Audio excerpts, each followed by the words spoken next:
Kia ora koutou katoa, everybody. Everyone's looking remarkably alert after last night, and my job is to keep you that way, so we'll do our best. Here today to talk about the opportunity in front of us as we contemplate large-scale post-COVID infrastructure stimulus and the opportunity that digital represents as part of that. So let's start by talking about digital, and look, you've no doubt heard the term digital disruption enough, and I'm not going to talk about that or how many gazillion devices are connected to the internet and those sorts of things. I mean, the fact is there's a huge amount of technology capability, whether it's cloud storage, networking speed, processing power. But the key point I want you to remember as we go through the rest of this conversation is that processing power doubles every 18 to 24 months. It's the only resource we have available to us that happens to. And if you think about the experience we've just been through with COVID, I had the delightful job of working out how to have, in the space of 3 days, all 3,500 of our Beca people spread across 20 offices, 8 countries, how to get them all working from home in that period, which we managed to do so, and a lot of other organisations have talked about that, how we were able to actually keep working. We were able to stay engaged, we were able to produce what we needed to. And I know in our situation, probably 2-3 years ago, we would not have been able to do that, or certainly would have had big impact on the business. And that's fundamentally because of that underlying growth in processing power that's been happening. And that exponential growth, it's underpinning the digital revolution, and it's accelerating us to a future in our lifetime where, for all intents and purposes, we'll effectively have unlimited machine intellect at our fingertips. So interestingly, this pending avalanche of machine intellect is causing a body of mainstream scientists to claim, on the assumption that this is a natural evolutionary outcome, it may well have happened before, in which case there's a 50-50 chance we're actually all living in a simulation. And Elon Musk actually talks about this quite often. And if that's the case, look, it would be really good if someone could turn off the COVID feature, because it's really annoying. Fortunately, the Trump function's been progressively removed. Of course, if the scientists are wrong and we're not living in a computer simulation, it means, as you sit here this morning wondering what this guy is talking about, we're actually sitting on a semi-molten rock, hurtling through space at 250 kilometres a second, about 3/4 the way out from the centre of the Milky Way galaxy, separated from the vacuum of space by about 10 kilometres of livable atmosphere. So you decide which of those two scenarios is more scary. So we have this very precious, very thin environment that we live in. And how do we unlock the power of this unlimited digital capability that we have available to us to create the most livable and sustainable human experience with our built infrastructure? And that's really the premise of what we're here to talk about today, bringing those two things together. At Beca, we're actually celebrating 100 years of being in business this year. And over that time, we've been involved in literally thousands of projects impacting the built environment. And as we reflect on these projects, whether it's going back to the Auckland War Memorial Museum or more recently the Sky Tower, it's interesting to think that in many ways, the ways in which we plan projects and deliver them hasn't really changed much through that time. Sure, we're using different tools. The War Memorial Museum was, the structure of it was literally designed by one person with paper with a slide rule. It's always good with these things when you see that they're still standing up. But with the Sky Tower and large infrastructure projects like the Waterview Tunnel, we can use clever construction techniques and machines, but it still takes a really long time to agree what should be done and to deliver the projects. In the case of the Waterview Tunnel, it took something like 17 years to get the thing consented before we could actually get on and start building it. So there's been a lot of dialogue with things like the Productivity Commission and the Infrastructure Commission about how we've not really seen a productivity lift in the construction sector for the last couple of decades. So why is that? The main cause of this, I believe, is the way in which we approach making changes to the complex, integrated environment that we work, live and play in. We take cities in regions, and we break them up into silos so that we can manage them. For example, whether it's roading, wastewater, stormwater, power, healthcare, housing, education, not to mention all the private sector investment that we do in these environments. And it's a silo approach that creates challenges we're all familiar with. It takes a long time to actually then agree what we're going to do, especially if there are implications between those different silos. It's sometimes done with a poor understanding of what people really want, or consideration of the user experience, so the public doesn't always like the outcome. Sometimes the results make sense from one perspective, but when you put it all together, not so much. So, for example, we might have suburbs being built before we've thought through how the transport links are going to work. It can result in the wheel being reinvented, different silos coming up with the same answer to different problems, and so it can cost a lot. Or we end up with custom designs which reduce the opportunity for streamlining construction, and efficiency benefits can be lost. So we and others, including Infrastructure New Zealand with their Unlocking the Value of Data report that came out recently, think there's a real opportunity to leverage digital to take a systems approach rather than a silo one. Let's come back to the potential of digital. Look, we're at a point now where if you can imagine it, you can build it digitally. And if you think about your experience and you go to the movies, maybe you went to the movie theatres in the old days, literally anything can be generated. The computer-generated environments are amazing. They're often built so that alien robots and superheroes can destroy them, but they're amazing. And imagine if we had that available to us to reimagine the built environment and to visualize it. And of course we do. In fact, a lot of the 3D engineering tools that organisations like us use these days are actually built on the same software platforms that are being provided to movie makers. From a design and visualization point of view, we're only limited by our imaginations. And what if we could interact with that environment and make changes as we go? I mean, many of you will be familiar now with the use of virtual reality to explore designs, and we and others, that's just become business as usual. We use it as a matter of course now to show what the thing that we're proposing to build might look like.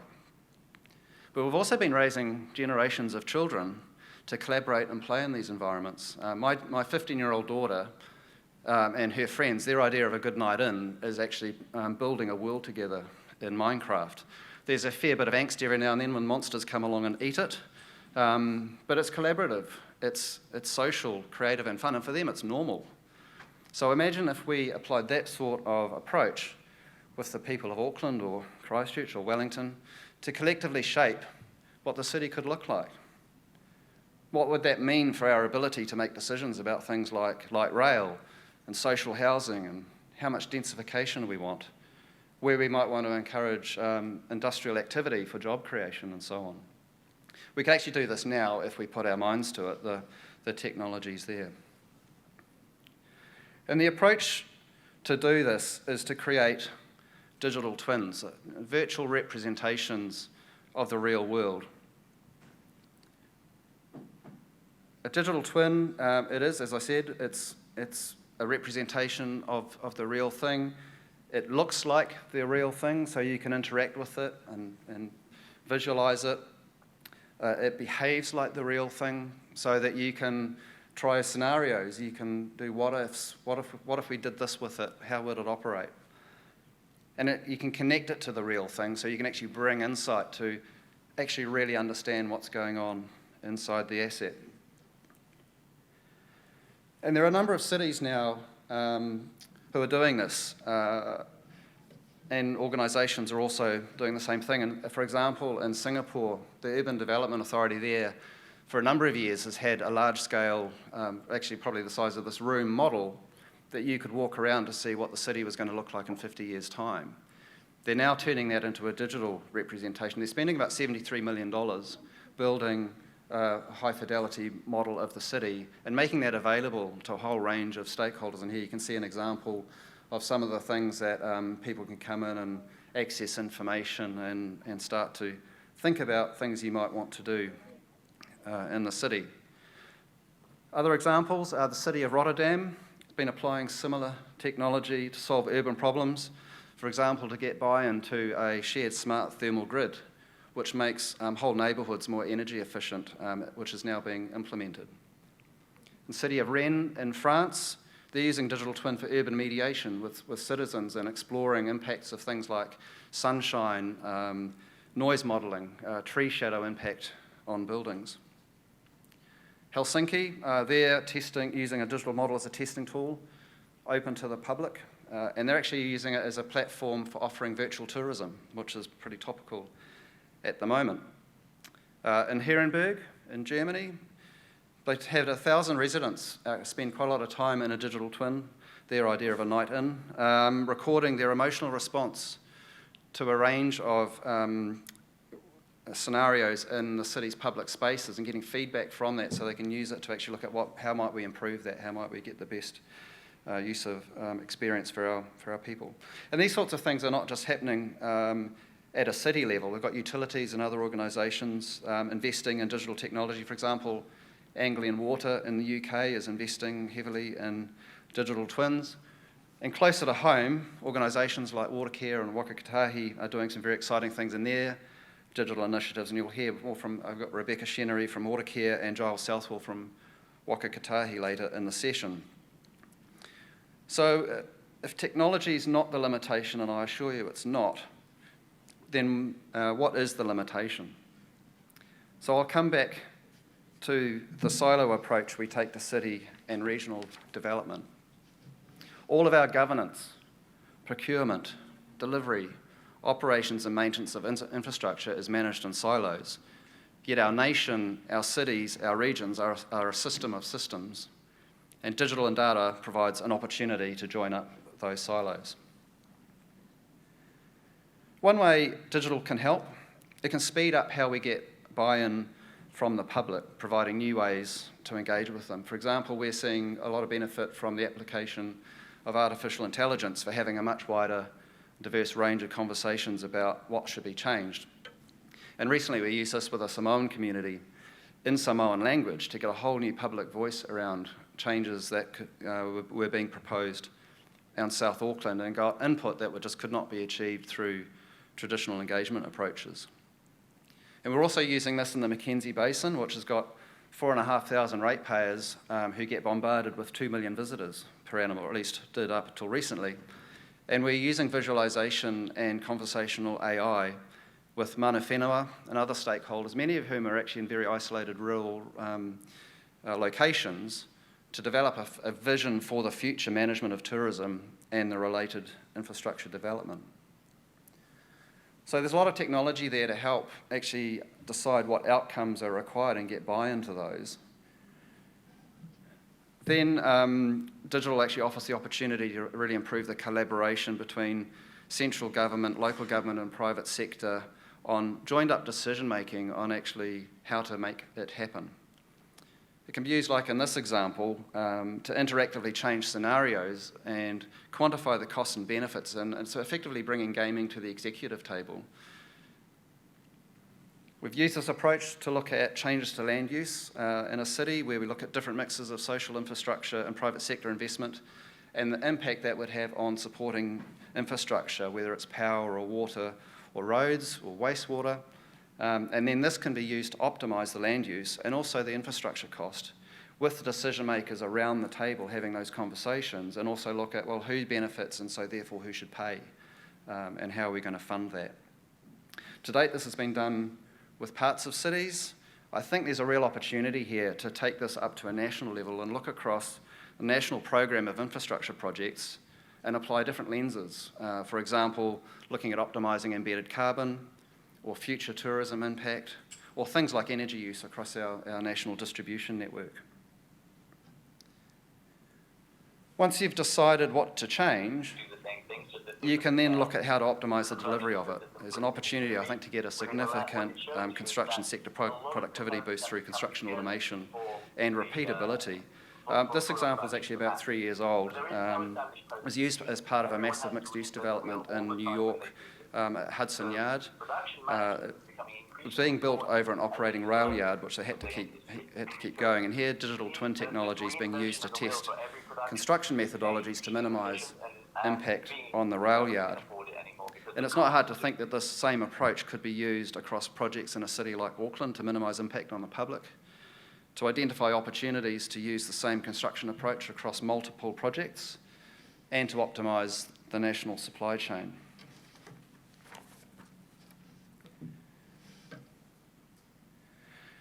So how do we unlock the potential of digital as we contemplate a stimulus program to engage the public, to make fast decisions and speed up delivery? And I'm not alone in calling for some sort of national approach to digital twin, but it's not a technology challenge, hopefully, as I've demonstrated to you.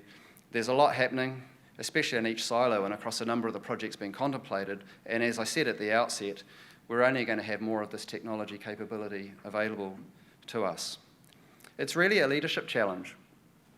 If we consider a national digital twin is important, it takes you to the question of who should make that happen. And it was interesting as we in the Infrastructure New Zealand team prepared for this session, and we reached out to a number of agencies and entities to say, would you like to be part of this conversation and talk about your plans to address this topic? And we're not really able to find anywhere where this is currently owned. And while there are good things happening to take a more integrated approach to infrastructure development, for example, we've got the Infrastructure Commission, there's the Construction Sector Accord, the establishment of the Ministry of Housing and Urban Development in Kaiongaroa, we've got the Auckland Policy Office here in Auckland. This, I think, it's all focused on the physical asset. What's missing is a central function to create a national digital twin and provide investment decision support through public engagement, master planning and program monitoring. So it's great to have the Minister here for the digital portfolio today. I think the government is in a really good place to assist with this. I mean, this would leverage the work, the great work that's being done at project and organisation level by councils and government agencies, making use of their digital twins and data. And Giles is going to talk shortly about what Waka Kotahi are doing to enable that. But it's about providing decision support capability over the top with the aims of improving the combined outcomes and accelerating delivery. In the UK, there's a Centre for Digital Built Britain, which has some very long-term goals. In fact, I think they're planning to take 30 years to solve this challenge. And I think we can take a similar but very practical approach, and given our size and relatively few layers of governance, really make progress in this in a much shorter space of time. The government infrastructure stimulus provides the biggest opportunity since the Great Depression of last century to significantly improve the built environment. The opportunity here is to put the same importance on the creation of a national digital asset as we will on building new physical assets. It's going to require strong collaboration between the private and public sector to make it happen, but the potential economic and social benefits are enormous. And with that, I thank you for listening. Thank you.